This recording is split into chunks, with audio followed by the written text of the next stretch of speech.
Hey everyone, Professor Akali here, bringing you a Jungle Akali guide for Season 7. This is going to be the way I believe to be the most efficient in clearing the jungle after the Season 7 jungle changes, so if you want to copy exactly how I do it, be sure to have the same runes and masteries as me, so you do the same amount of damage. For starting items, as you can see, I go with a machete and 3 health potions rather than refillable. Because Akali doesn't have a lot of jungle clear and sustain in jungle, she really needs that extra potion to stay healthy in the jungle, just as a safety measure to avoid getting low and dying to any jungle invades or ganks. As for runes, I use 9 flat AD reds, 9 flat armor yellows, 9 flat AP blues, and 3 flat AP quints. Having all this early damage and armor will overall help you become a better jungler, having a stronger jungle clear as well as stronger ganks. As for masteries, these are the ones that I use, so if you want to copy them, I suggest you pause the video now. But anyways, moving on, there are a few things I do when I'm playing Jungle Akali.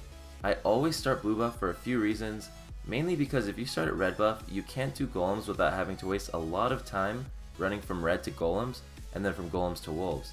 And because of Akali's low jungle sustain and low jungle clear, you definitely want to avoid raptors, even if your E would help you clear them pretty fast. Anyways, I start blue, usually standing in the spot you see in this video if the laners that should be helping me scout for an invade aren't.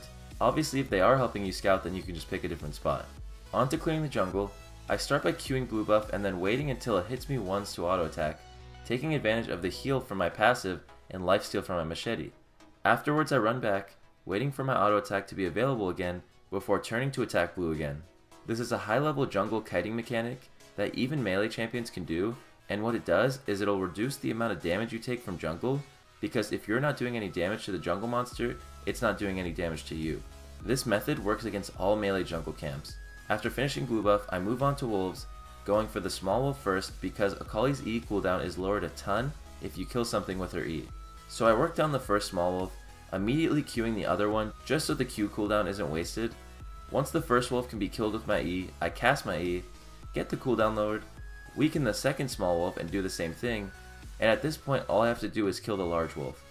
Since there's no reason to reset your E at this point, just use both of your spells as fast as they come up, and try to use the high level jungle mechanic whenever you're not casting a spell or attacking.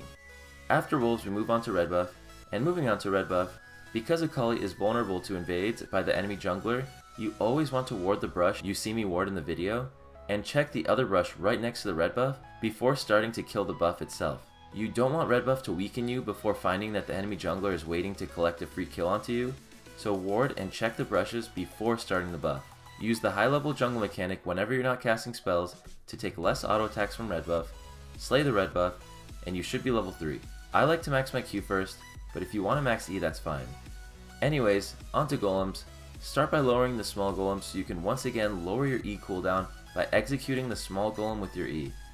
Once the small golem is dead, immediately move up to the large one, using your E the moment it's up again, as it'll one-shot the mini golems and give you yet another cooldown reduction on your E. Continue to clear the golems, and once it's dead, finally move on to Scuttle Crab.